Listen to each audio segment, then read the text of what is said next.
Les damos la bienvenida al podcast de Crónicas Gumba. En esta ocasión estamos en nuestro episodio entrada número 135, lo cual quiere decir que es un podcast de bitácora. No vamos a hablar de un juego en particular, sino que tenemos otros temas de los cuales queremos conversar.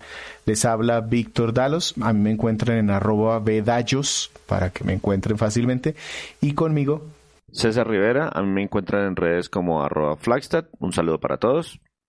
Listo, don César. Ya dije que íbamos a hablar hoy de un bitácora. Este es un bitácora algo especial. ¿Por qué? Porque decidimos que íbamos a tomar uno de estos números de bitácora para celebrar nuestro aniversario. Entonces, técnicamente, estamos de cumpleaños, otra vez. Otra vez, sí. Y el tema es que nuestro cumpleaños siempre ha sido algo así como efímero, es decir, no estamos muy seguros de cuándo nacimos.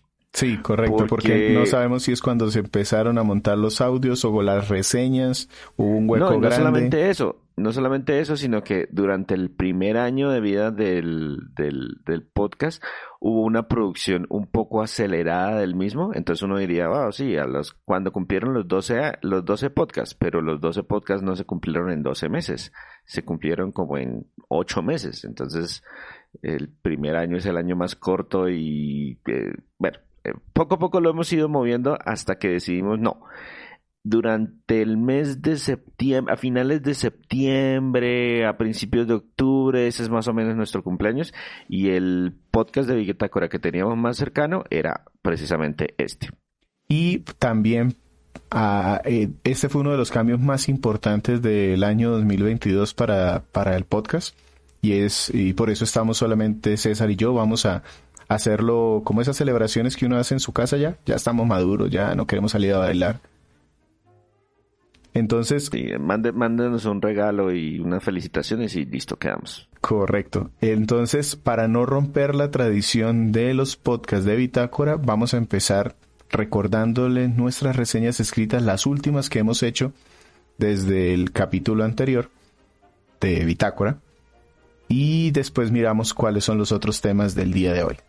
¿Qué nos vamos a quedar escuchando, César, antes de pasar a hablar de nuestras reseñas escritas? Vamos a escuchar una canción que se llama American Patrol, que es una marcha popular escrita por Frank White Meechan en 1885, y es la banda sonora de uno de los juegos que vamos a mencionar, Circus Charlie.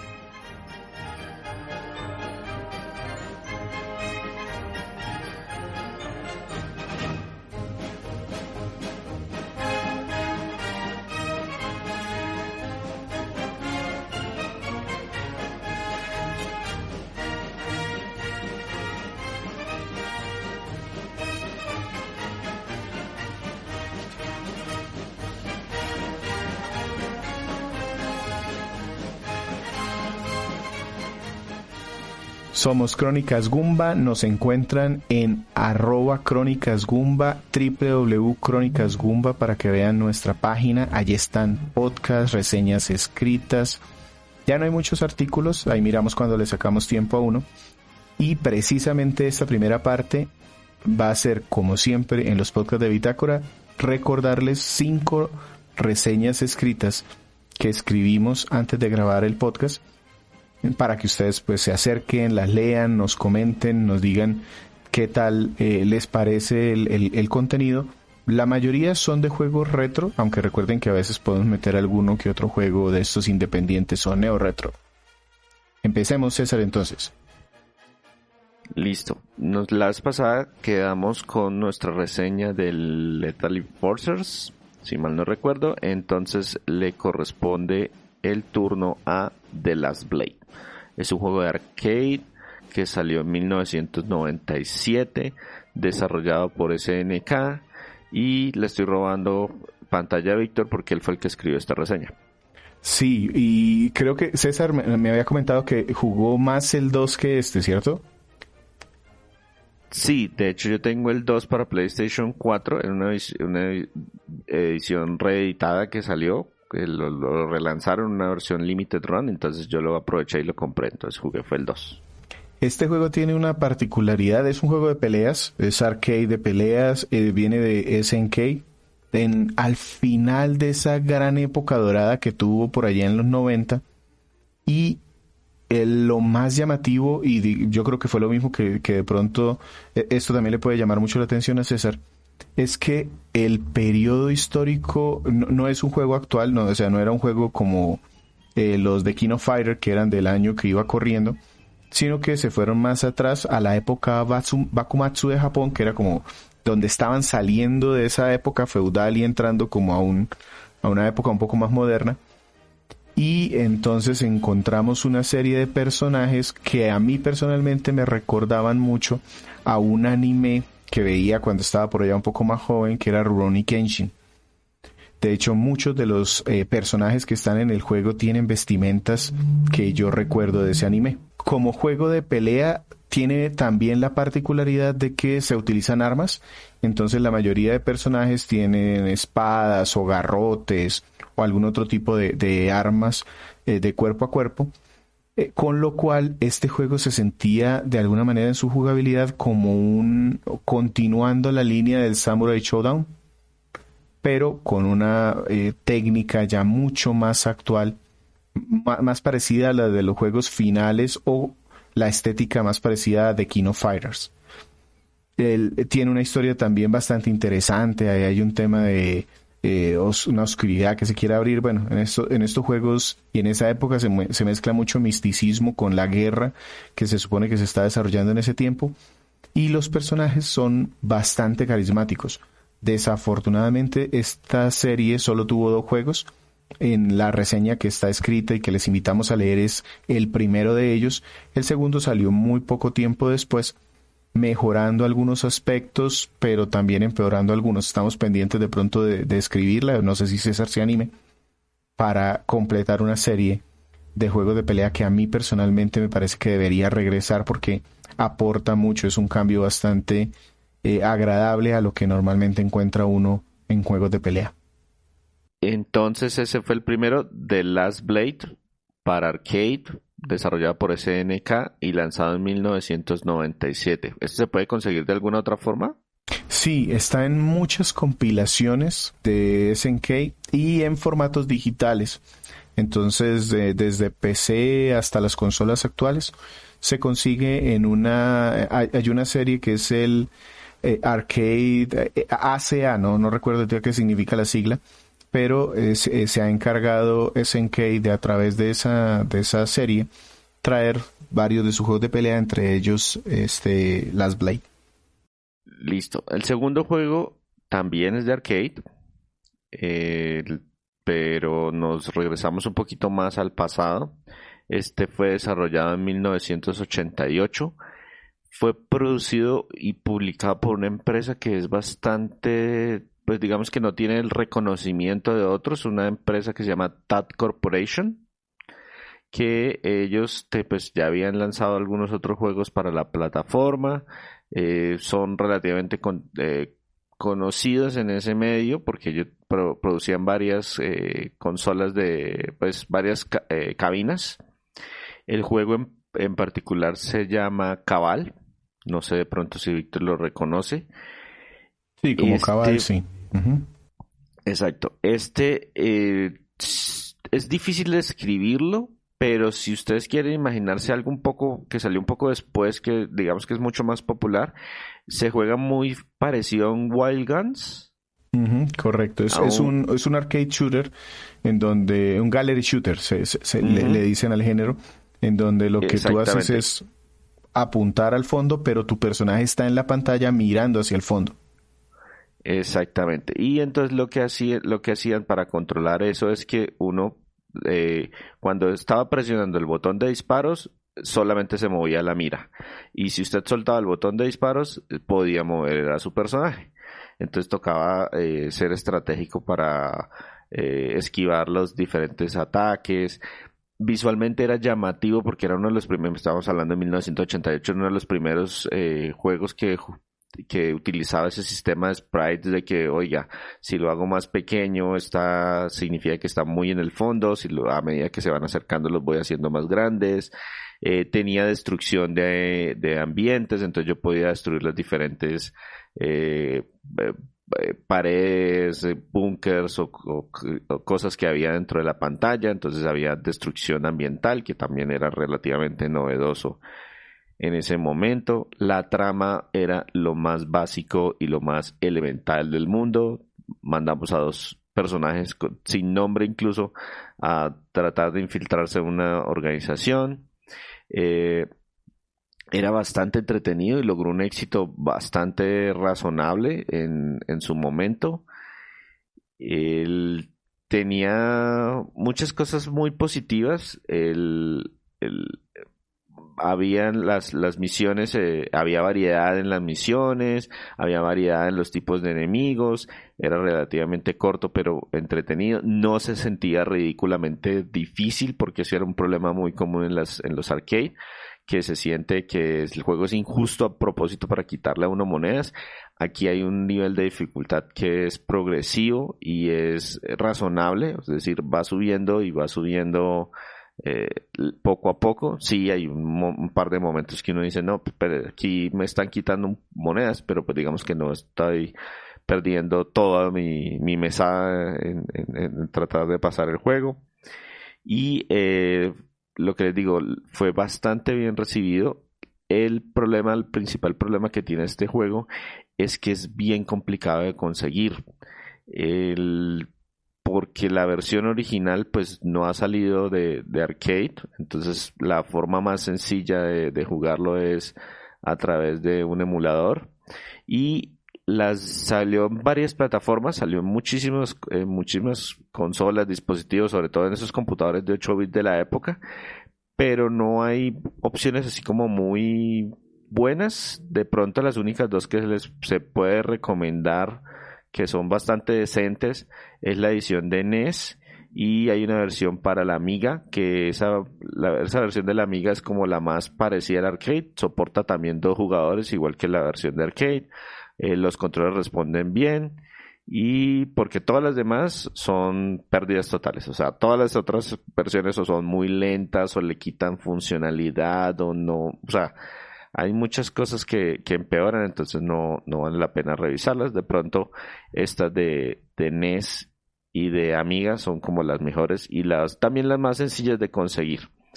Si no quieren irse directamente a emular la versión de arcade, que como les digo, no la he visto relanzada en ninguna colección ni nada por el estilo, precisamente porque este Cat Corporation no sobrevivió su época. Ese sería el segundo juego, Cabal, de arcade de 1988. Precursor de muchos de los juegos de su género. Listo, voy yo ahora. Yo les traje me salí del arcade, veníamos en una seguidilla de juegos de arcade, y voy a hablar escribí sobre un juego de Genesis. Particular, yo no lo jugué en su época, pero él salió en varias de las compilaciones que Sega hizo de la Genesis. Se llama Alien Soldier, es un juego que se lanzó en 1995, ya casi al final de la vida de la Genesis. Es un juego de acción hecho por Treasure.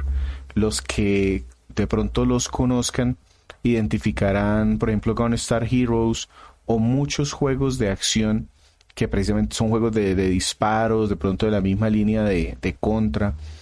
Este Alien Soldier desborda sobre todo o destacó en su momento por las gráficas, y sin duda que vale la pena que solo por las gráficas lo vean. A mí me sorprendió jugándolo ahora muchos años después lo bien animado que está. Es juego de disparos, como les decía, que tiene una historia rarísima. Se supone que por allá hay unas razas de alienígenas que vienen a destruir la Tierra, pero luego los alienígenas se ponen a pelear entre sí, entonces uno termina convirtiéndose en defensor de la Tierra. Y es bastante rara, se cuenta supremamente mal porque es una serie de párrafos larguísimos. Yo pensé que algo iba a pasar, pero realmente no pasa mucho más que el juego de acción, en donde tenemos niveles de plataformeo de disparos muy cortos, run and gun, para llegar a jefes finales. Entonces realmente la carne del juego es enfrentarse a un montón de jefes finales de los más raros que ustedes puedan encontrar. Empezamos con robots normales, luego terminamos con aberraciones, insectos gigantes, naves voladoras. Bueno, hay un montón de cosas, digamos, de jefes muy que llenan toda la pantalla. Y la idea con este soldado que nosotros tenemos, que parece un águila, es que puede desplazarse muy rápidamente la pantalla para esquivar balas. Entonces el juego a veces se puede convertir como en en un bullet hell, porque se nos llena la pantalla de cosas y hay que estarse moviendo rápidamente para luego acercarse y disparar. Es bien difícil. Me costó muchísimo pasarlo. No es muy largo como tal ya cuando le coges el tema, o lo juegas en un nivel de dificultad fácil, porque tiene eso. La ventaja es que apenas te maten, te dejan, si juegas en los niveles bajos de dificultad, puedes de inmediato retomar el juego. Te permiten escoger armas, no es que las tengas que, no partes con un arma básica, sino que desde el principio tú puedes equipar 2 o 3 tipos de armas diferentes, y con eso, según, si te fue muy mal, pues eliges el arma que crees que te sirve para el enemigo. Muy recomendable si les gusta ese tipo de juegos de acción, pero entendería que no es para todo el mundo. Es un poquito obtuso, la historia es muy rara, pero en sí creo que vale la pena probarlo. El cartucho original es costosísimo, mejor dicho, hay que tener una mina de oro para comprarlo. Es que salió tarde en la vida de la consola. 1995 es acuérdense que ya al puro final. fue lanzada en América en el 89. Entonces, en el 95 ya existía la Sega CD, la Saturn, ya había salido la Saturno, ya existía el PlayStation, no, mejor dicho. Uh-huh. Y este juego quedó perdido durante mucho tiempo. Había, de hecho, muchas solicitudes de traerlo de nuevo, y en el 2006 más o menos, para las consolas de la época, empezó a salir en compilaciones. Sega viene haciendo eso desde hace mucho rato.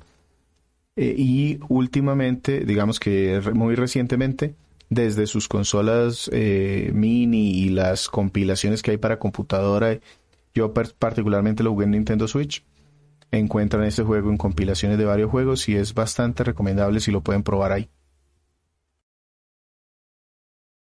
Listo, entonces Alien Soldier de Sega Genesis. Me pasa la pelota otra vez a mí.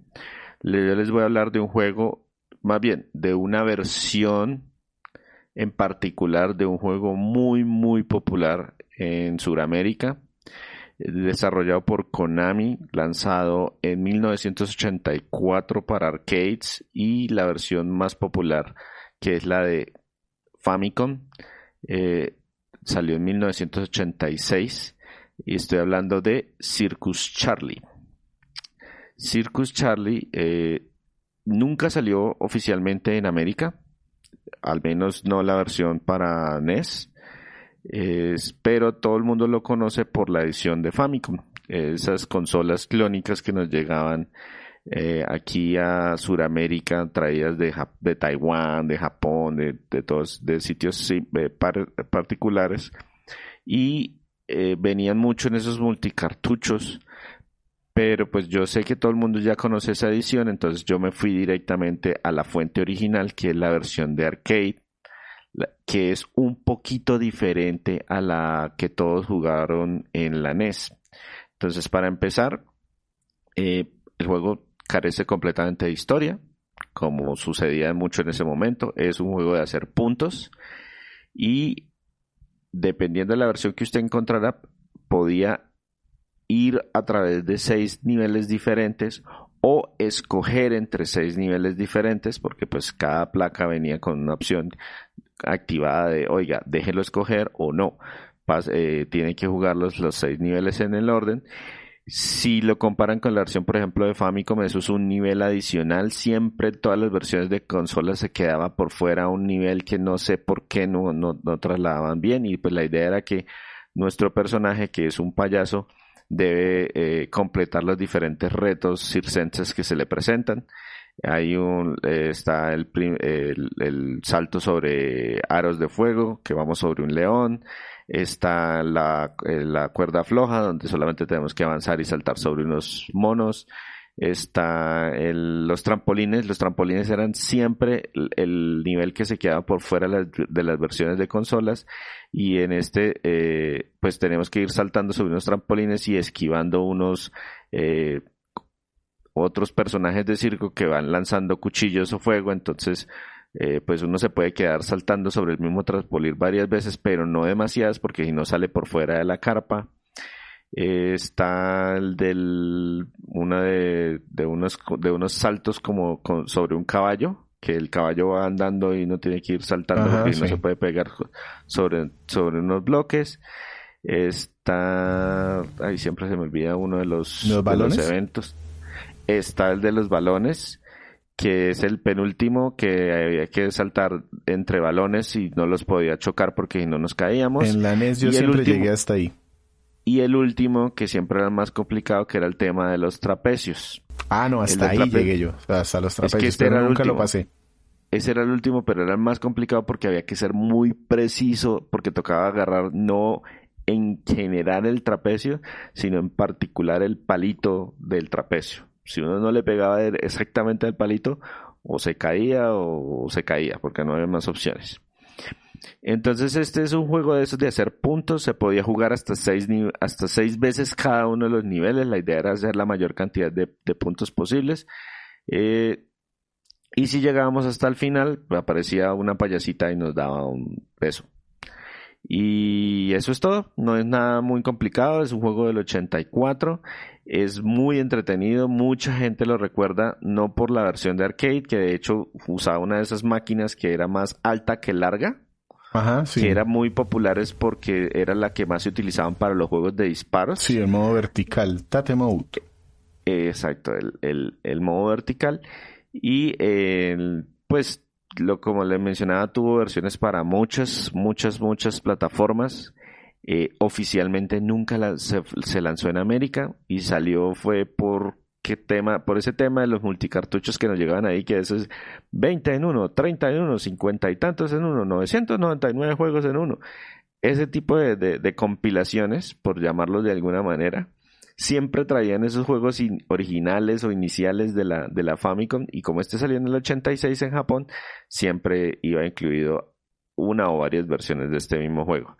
También hay ediciones para otras plataformas como la MSX, la de Commodore 64, y también estuvo disponible en algunas ediciones para compilados de juegos de arcade que lanzó Konami en algunas plataformas hace ya varios años, pero oficialmente nunca salió a Japón. Entonces, por ejemplo, en este momento está disponible para Nintendo Switch en Japón, pero no está para las consolas americanas. Entonces ese fue otro, Circus Charlie, 1984, la versión de arcade. De verdad les recomiendo que se den ese paseo por la nostalgia y recuerden ya sea la de NES, o que vean cuáles eran las diferencias con la edición de arcade. Perfecto. Yo voy a cerrar entonces, ¿cierto? Sí, señor. Listo. El último juego del que les vamos a hablar en reseñas escritas, que recuerden pueden verlas en www.cronicasgumba.com, es una sorpresa de esas agradables que me encontré en este Nintendo Switch Online, el servicio de suscripción para el online que tiene Nintendo Switch, y que ofrece algunos de sus juegos clásicos que van poniendo con algún tiempo, ya no digo regularidad porque eso es cada año bisiesto que ponen algo. El caso es que un amigo me recomendó que probara Fire. Yo veo de vez en cuando los anuncios, pero no es como muy, o sea, es como cuando se despiertan de un lado de Sí, la cama y sí, dicen, eso no tiene ni una frecuencia, ni una razón, nada. Sencillamente un sí, día dicen, oye, nos sacamos 4 levantamos. juegos de NES, ¿por qué? ¡Ja! Y luego pasan 2, 3 meses en donde no sale absolutamente nada.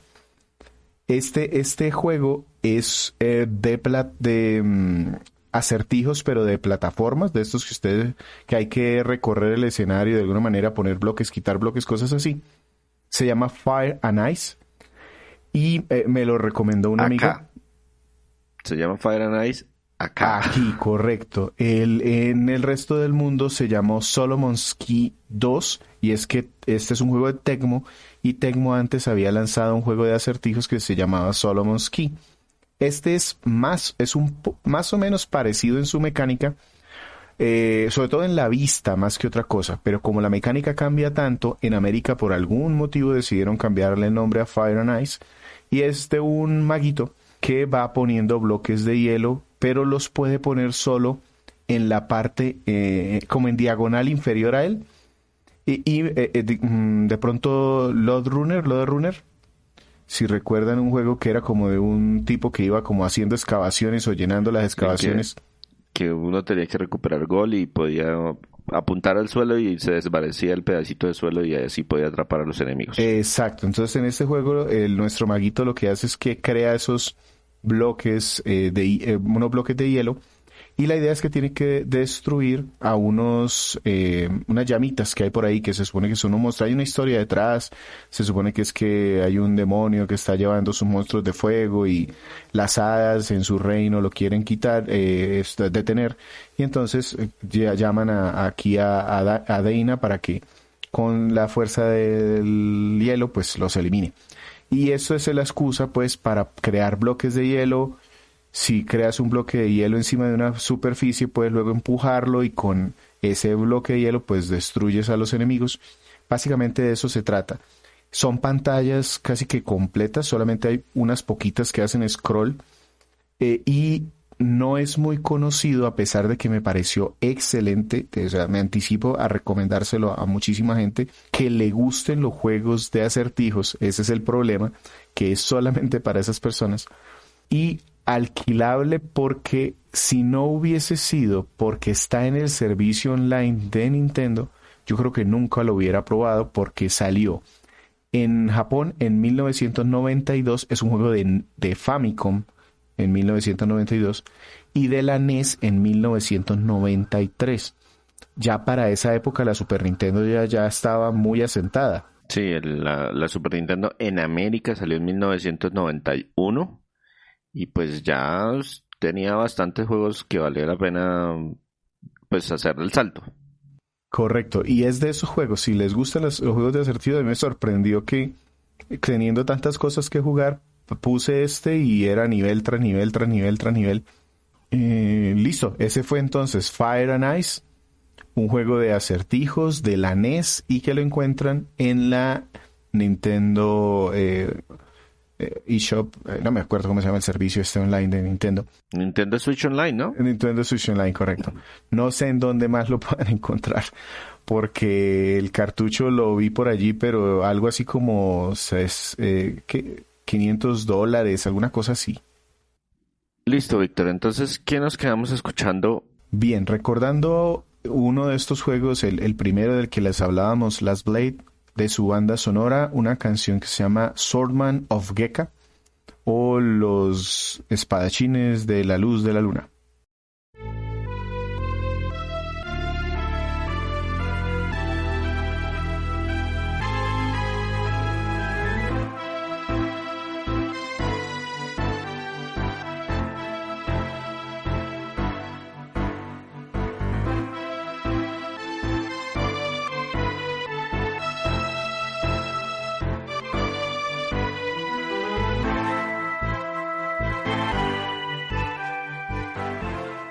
En este año hemos tenido varios invitados y empezamos a hacerle unas preguntas en particular.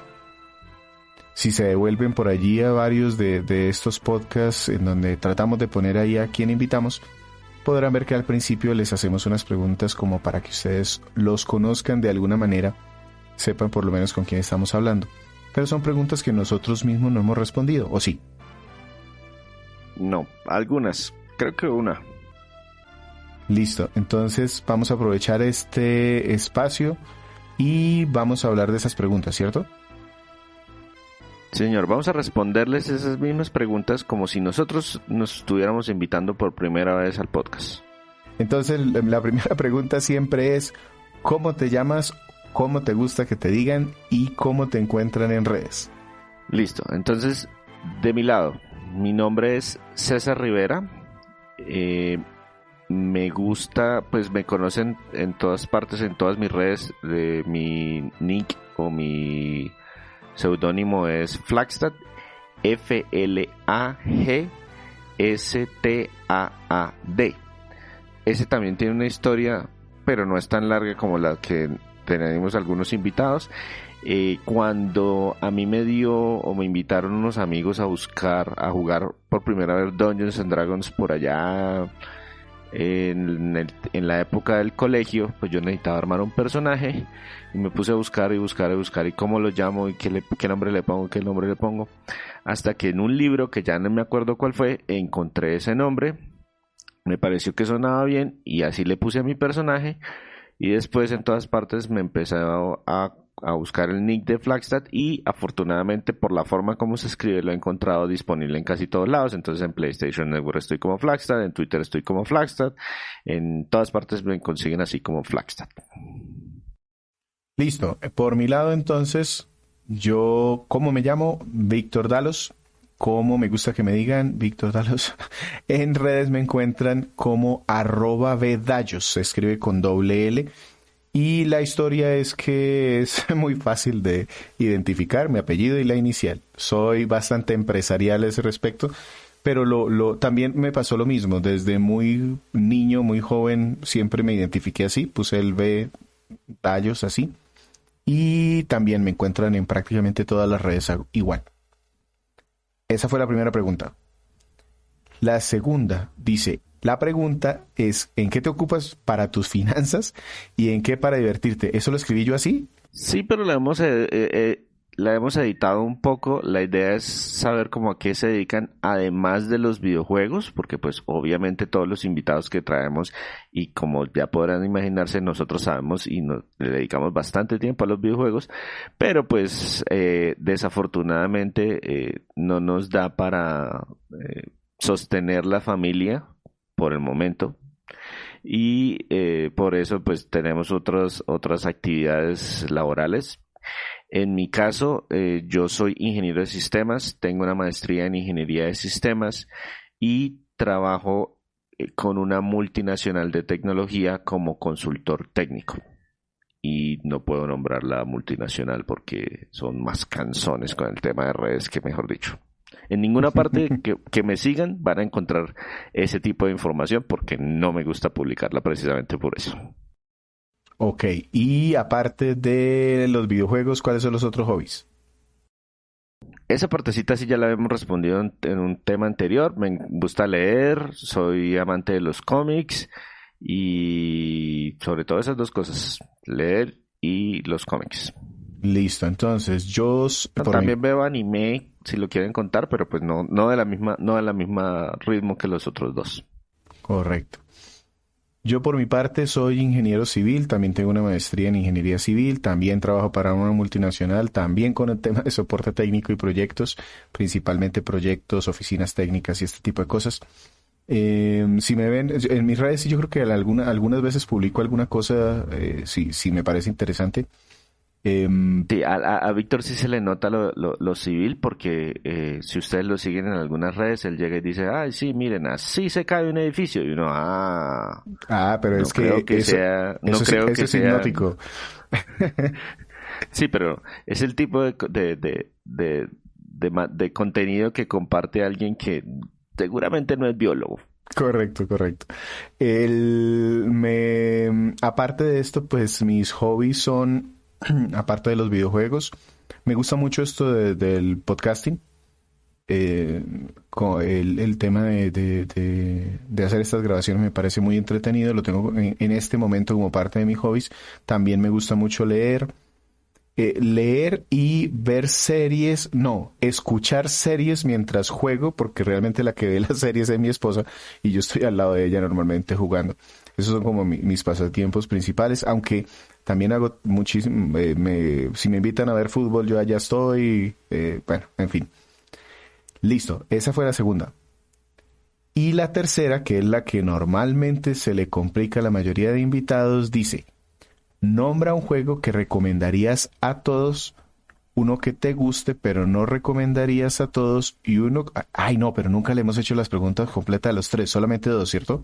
Siempre les dejamos elegir entre las dos opciones que les presentamos. La primera opción es, nombre un juego que le guste a usted, pero que no se pueda recomendar. a casi nadie, o sea, debe ser un juego nicho, o la inversa, nombre un juego que se le pueda recomendar a absolutamente todo el mundo. Ok, pero nosotros, como estamos de aniversario, tenemos que dar las respuestas de las dos. Sí, señor. Yo, como soy muy leguleyo, voy a responderla tal cual, y Víctor, como siempre, va a hacer trampa. Entonces voy a empezar yo. Por supuesto. El juego que me gustó y es terriblemente malo y no se lo recomendaría absolutamente a nadie es Army of Two de Devil's Cartel, que lo jugué para PlayStation 3. No solamente lo jugué, le saqué el trofeo de platino para PlayStation 3. Es un juego de la tercera entrega de una franquicia que se caracterizaba porque su fuerte es el juego cooperativo, el modo cooperativo de usted y un amigo, cada uno con su personaje, tiene que ir avanzando y tiene muchas mecánicas en que se complementan la tarea. Entonces, por ejemplo, si yo les disparo a los enemigos, yo atraigo la atención de los enemigos, entonces mi compañero puede o flanquearlos o atacarlos sin que lo vean. Tenía un montón de cosas muy, muy interesantes. Tiene, lo que les digo, esta es la tercera entrega y es la peor de las tres. Por eso no se lo puedo recomendar a nadie. Es un juego de disparos en tercera persona. Salió por allá en el 2011. Utilizaba un motor gráfico que lo más interesante era que se podían hacer destrucción de diferentes estructuras. Entonces eso es como, oiga, mostremos que podemos destruir las paredes y los muros y pero el juego no es muy bueno en ninguno de los aspectos. Sin embargo, me gustó mucho. No sé por qué me gustó tanto. Lo jugué solo como un champiñón, porque con la persona que lo iba a jugar en línea, resulta que sí tiene un poquito más de criterio para este tipo de juegos y no le gustó, entonces no lo terminó de jugar conmigo. La historia es traída de los cabezas, es súper exagerada. No, los personajes no son los protagonistas de los juegos anteriores, son dos novatos.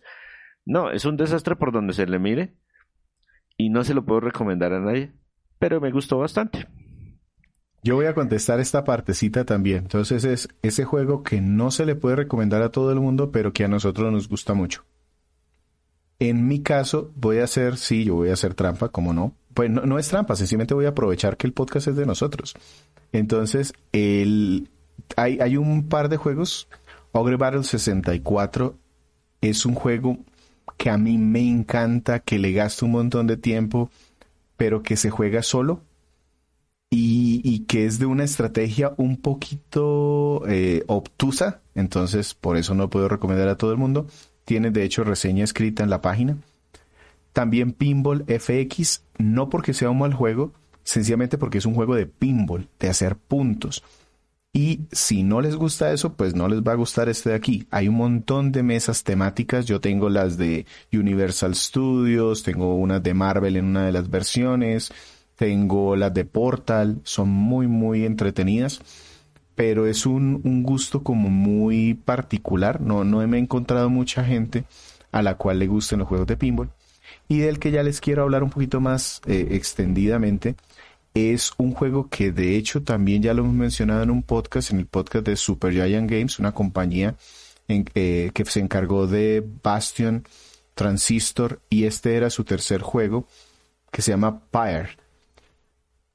No lo puedo recomendar a todo el mundo, tampoco. Este sí que no es un juego malo, es un juego excelente, pero es bastante raro porque combina novela gráfica con NBA Jam, con juego de deportes como de baloncesto. Entonces, la narrativa es excelente, el aspecto gráfico es precioso, la música está muy bien, le pega a uno duro la canción cuando va siguiendo la historia, pero la mecánica digamos que hay una serie de enfrentamientos que son como una especie de 3 contra 3, de poner una esfera en un punto, como si fuera casi una cesta. Entonces es un juego excelente, pero muy difícil de recomendar porque es un poquito raro. Pueden de pronto pasar al podcast de Supergiant Games y ahí hablamos de los 3 juegos de manera un poco más distendida. Listo. La otra parte de la pregunta, don César, era un juego que considera que todas las personas deberían jugar.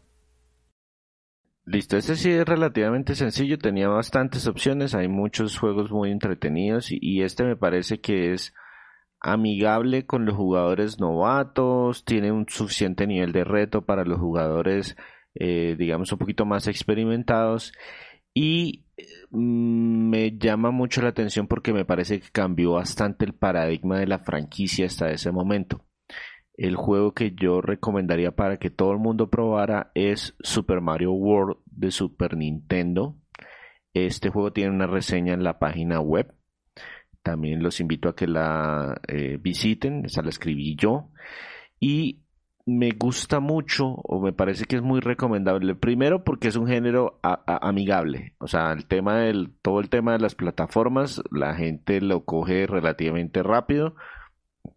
A pesar de que ya salió para Super Nintendo, no requiere demasiados botones, entonces se puede progresar. Y me gusta mucho que cambió el chip de la franquicia, porque hasta ese momento lo que tocaba hacer era avanzar prácticamente el juego. Los juegos de Mario era una cierta cantidad de niveles, progresión prácticamente lineal y lo que había que hacer era solamente llegar hasta la meta.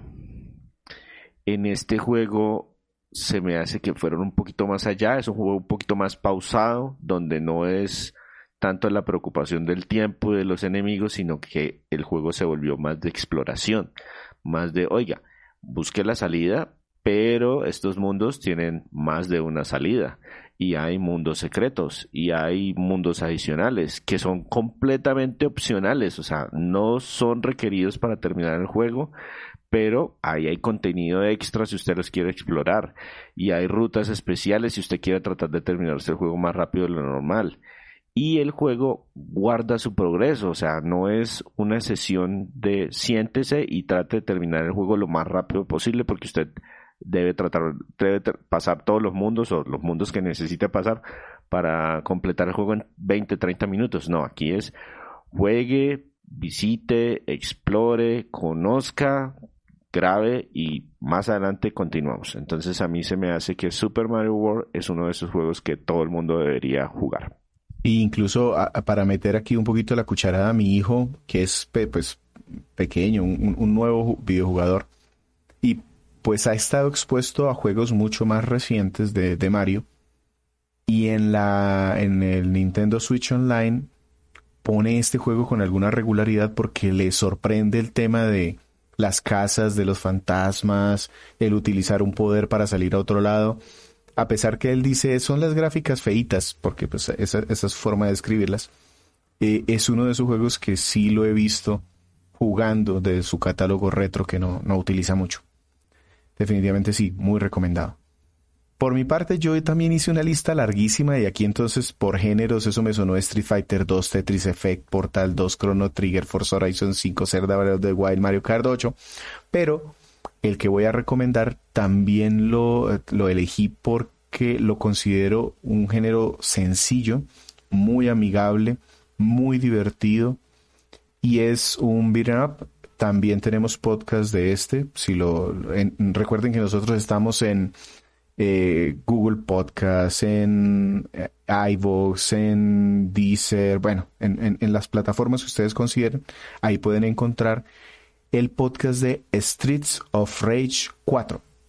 Ahora, hace no mucho, llegó el podcast, el juego de las Tortugas Ninja, que estuve muy, digamos que indeciso entre cuál de los dos elegir. En mi casa se ha jugado mucho más el de las Tortugas Ninja con mi familia, es decir, gente de diferentes niveles de experiencia.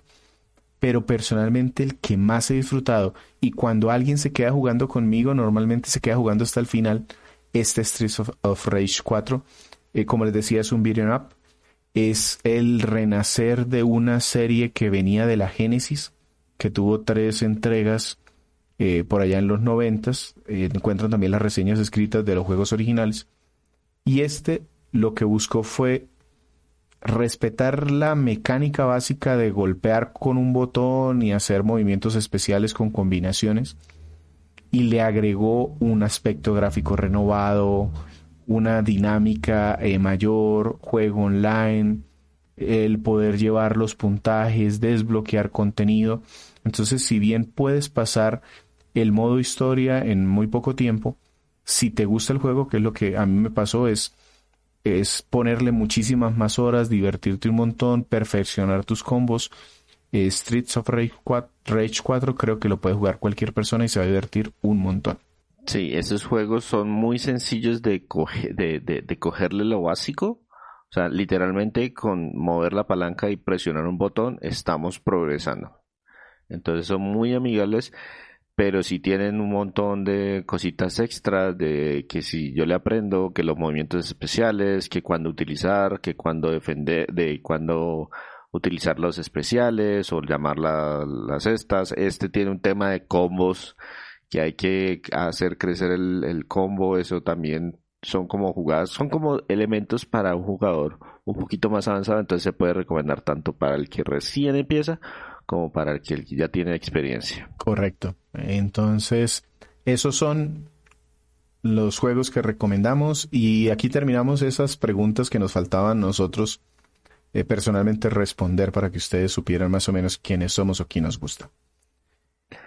Listo. Y también como motivo de celebración, y porque hace rato la verdad no le dedicábamos un tiempito, no porque no los estuviéramos leyendo o porque no los estuviéramos revisando, sino porque estos podcasts de Bitácora los estábamos tomando más como espacios para o responder preguntas o hacer micro reseñas, como para ofrecerles más contenido.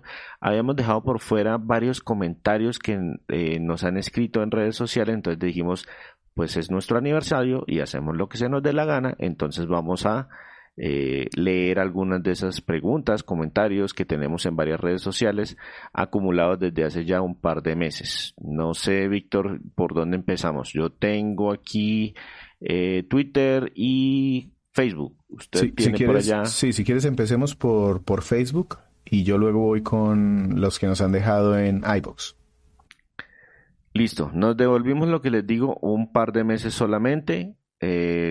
Las anteriores revisamos y ya les habíamos dado una respuesta en la red directamente. Entonces, por ejemplo, en nuestra reseña de Poe Prisoner of Wars, Andrés Marín Giraldo nos escribe que es un juego que le parece endiabladamente difícil en su versión para NES.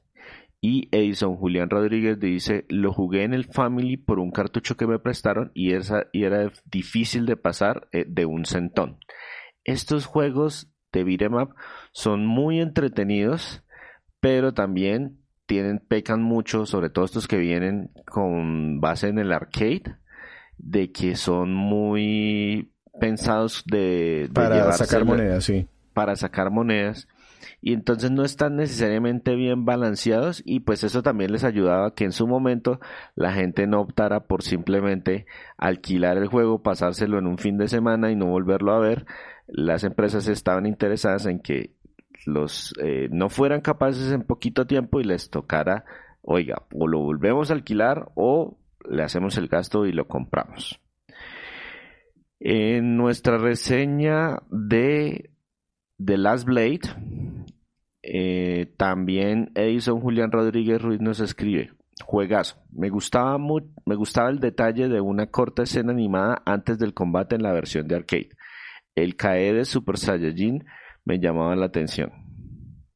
Sí, claro que sí. Gráficamente este juego traía de lo mejorcito lo que se veía en Garou, como de un cortico pequeño con el árbol o la comunidad.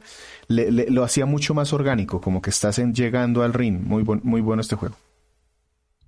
Listo. En nuestra reseña de Alien Soldier, Andrés Marín Giraldo nos escribió, juego tan maravilloso. Y la verdad sí, es que es muy llamativo. Para lo que era capaz de hacer la Genesis, la empresa definitivamente le sacó todo el provecho técnico que pudo a esa consola, que en ese momento ya estaba bastante madura en cuanto a juegos que habían salido para la misma. De nuestra reseña de Circus Charlie para arcade, Miguel Gómez Manzanares nos escribió: a un juego Circus en Nintendo Online, tengo que leer la reseña. Sí, precisamente esa es la invitación para que vean las diferencias, porque lo que les digo, la versión de Famicom, que es a la que la mayoría tiene acceso, o la que la mayoría tuvo acceso en su momento, es la más popular, es la más conocida, pero también es un port, no es la original, le falta algo de contenido o se ajustó de cierta manera, entonces vale la pena ir a ver la fuente original y que leyendo de pronto las reseñas se den cuenta de cuáles son esas diferencias y no sé, de pronto se animen a buscarlo de alguna forma sencilla. Eso es lo que tenemos en Facebook, Víctor. Listo, me voy yo entonces para iVoox, para iVoox. Aquí yo tengo 3 comentarios en particular. El primero nos lo dejó Sergio Augusto Helves Cortés en el podcast en donde hablamos del Evo 2022. En ese podcast mencionamos los 9 juegos que hicieron parte de la plantilla de torneos. Y hubo un comentario que yo hice ahí porque se me estaba olvidando el juego de Melty Blood, porque no es, digamos que no ha tenido mucha resonancia, es un juego de un anime, de unas novelas gráficas, y él realmente es un conocedor, yo lo desconocía totalmente. Él dice que sí sabía de Melty Blood, pero no por el juego en sí, sino por su existencia en el Nasuverso, y a él le gusta Karano Kyukai. Y ya vio la versión anime, que por supuesto vio la versión anime de Tsushihime, pero nunca ha tocado una de las novelas visuales de Type Moon. Type Moon es la editora, entiendo yo, que se encarga de poner estos... son como, digamos que novelas, pero hechas como por grupos muy pequeñitos. Eso tenía un nombre, pero se me olvidó en este momento cómo era que... ¿Fanzines? No. Exacto, sí, es como de ese estilo. En este juego en particular yo lo puse en la lista después de lo que nos dijo nuestro invitado. Un saludo a don César, que en su momento nos comentaba que tenía una jugabilidad pues no tan de juego anime típico de autocombos, y lo empecé a ver y realmente me pareció interesante, sobre todo, y además incluye personajes de esta serie de Fate. Entonces, para los que de pronto han podido ver esos animes, también ahí pronto encuentran algo que les guste. Muchas gracias por el comentario. También, pasándome a otro podcast, al podcast de Disco Elysium, Jimena Isabela, a la que teníamos, digamos que en mora, agradecerle, nos ha dejado muchos comentarios en varios de los podcasts. En este en particular nos escribió sobre el análisis de Disco Elysium. Excelente análisis, muy bien contado, y no es fácil describir esta maravilla de juego. Sin duda uno de los mejores juegos que he tenido la suerte de jugar en mi vida. Me he reído, me he emocionado, me ha hecho pensar, me ha maravillado de la capacidad de imaginación y el sentido del humor y crítica social que han plasmado en este juego. Para mí, de 10. Y además después nos comentaba que probó varios tipos de personajes, porque yo le preguntábamos nosotros si qué tipo de personaje había hecho. Yo creo que este es uno de esos juegos que voy a rejugar. Ella allí nos comenta un poquito que probó 2 tipos muy diferentes de personajes y obtuvo cosas bastante diferentes. Los invitamos a escuchar el podcast, realmente es un juego que a mí también me gustó mucho. Y por último, en el podcast de Midway Games, este fue un espacio en donde César nos habló de una de los desarrolladores que ya no están entre nosotros, Midway en particular, y aquí nos escribió Mahidi y dice: apenas los encuentro, qué bueno que haya podcasts colombianos de juegos retro, que de tanto oír a los españoles ya me sale el acento. No eres el único. Mucho del contenido que hay en podcasts en español nos viene de España, y de hecho esto fue... No solamente en el tema de podcast, la mayoría de las personas que leen, por ejemplo, noticias, las leen de medios españoles, que no está del todo mal, excepto que hay cositas que a nosotros no nos aplican.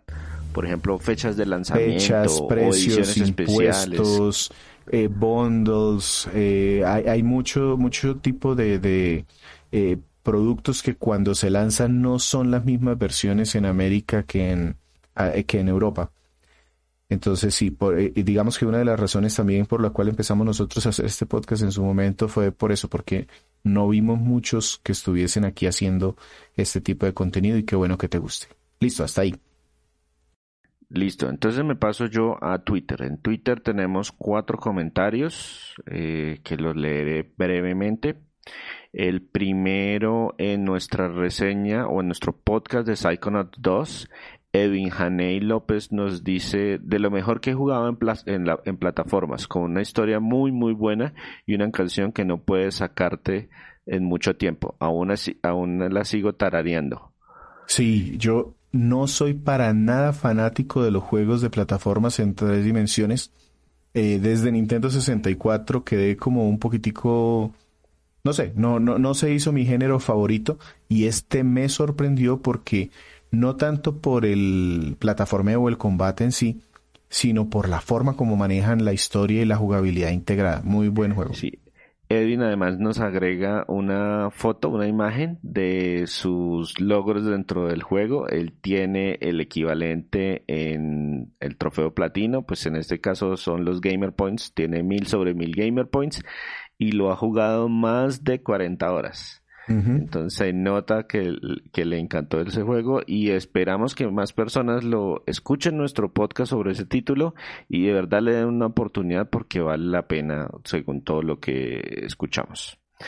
En Twitter nosotros hacemos una actividad, una actividad un poco diferente que no tenemos en ninguna otra de nuestras redes sociales. A propósito de eso, estamos cerca de una meta importante en Twitter, entonces los invitamos a que nos sigan. Estamos lo mismo, Crónicas Gumba, una palabra pegada. Gumba es Goomba. De verdad los invitamos a que nos sigan en esa red. Y es que nosotros en esa plataforma o en esa red recordamos esos juegos que tenemos reseñados que cumplen algún aniversario importante. Para nosotros, ¿qué es un aniversario importante? Un múltiplo de 5 que cumplen 10 años de su lanzamiento en América, 15, 20, 25, 30, 35 y hasta 40 años. Creo que ya próximamente vamos a tener nuestra primera reseña de un juego que cumple 45 años. Y solamente diciéndolo me hace sentir más viejo de lo que Sí, estoy. totalmente. Pero entonces cuando recordamos que en el mes de agosto se cumplieron 35 años del lanzamiento de Legend of Cage o Legend of Kage, depende de cómo lo quieran pronunciar, en América, recibimos 2 comentarios. En Hanei dice que él siempre lo conoció como Legendary, entonces pues no sabía que ese era el nombre correcto. Y es que a las versiones que a nosotros nos llegaban lo mismo, eran las versiones en japonés, en el Famicom, que no se llama, que pues no vienen con la misma, vienen con los nombres en japonés. Y también Edwin nos dice que recuerdo que había como una flauta que estaba en las copas de los árboles y mató a todos los enemigos. Y efectivamente había un poder especial que hacía eso. No recuerdo que fuera una flauta, pero sí existía ese poder especial. En nuestro podcast acerca de Midway Games, de esta empresa legendaria que tuvo más de 60 años en el mercado y que vale la pena que escuchen nuestro resumen de su vida y de su paso, de los principales juegos y de cómo desapareció. Juan C. Gómez nos escribe, muy buen capítulo, ya que están recibiendo propuestas de desarrolladores difuntos, propongo de nuevo Tengen. Según leí, hay como buenas historias ahí. Tengen, para los que de pronto no los conocen, fue una empresa que existió por muy poquito tiempo y es una subsidiaria de Atari que se encargaba de sacar juegos sin licencia para la NES.